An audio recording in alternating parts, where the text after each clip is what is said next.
What's up, guys? It's Daniel Shogan here with Midwest Gaming. I just won a PS5 tournament in Jacksonville, North Carolina.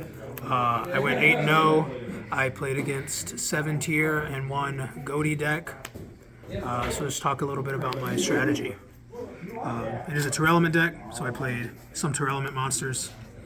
You only really need to play Tomb early because it's actually the one that you want to see the least. You want to send it off Sprint.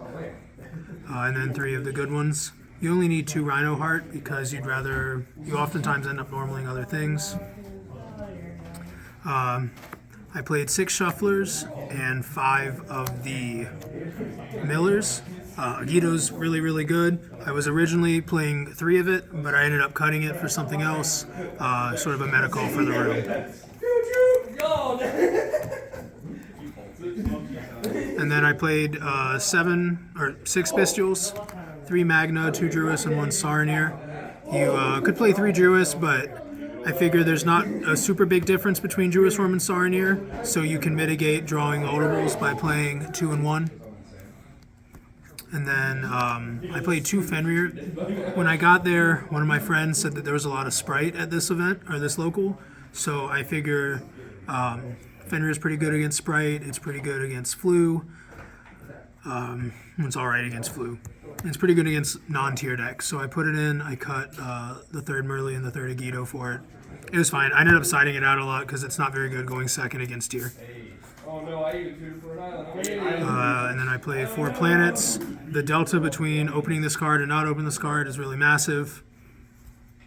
1 Instant Fusion because it's a Yu-Gi-Oh deck. 1 Scream, 1 Sullic, and 1 Crime. I think if you don't play Sullic and Crime, you probably don't need to play Scream, because Scream makes it so that you can end on both traps, whereas if you play 2 Sullic, Scream is never going to make it so that you can it doesn't increase your ceiling. Scream doesn't increase your ceiling unless you play both traps, because you can always search one off kit. And then lastly, I played 3 Impermanents. You could play Valor in this spot. I know that's what a lot of people are doing. I was concerned about playing into Talents, and also putting a Light or Dark in their graveyard for Bestial monsters. Although, it's probably fine. Like, you can discard Valor off Sharon. So, like, there's counterplay there. As I said before, it's a fusion deck, so I played fusion monsters. The 3 tiers and then the 3 non-tiers. And then I played Dark, Elf, and Sprind. You have to sort of like try to end on Elf a lot of times, but it's really good, so you should do it. And then for the XYZs, Redoer, Dweller, Baguska, and Dugaris. Dugaris is really good. You can draw into your Millers and then discard them. A lot of times you'll end up with a random tier sitting in your hand that doesn't do anything because you wasted your normal summon. So you can use this to turn it into another fusion summon. You can double attack. That happens sometimes. I reborned a kit with it. That was cool.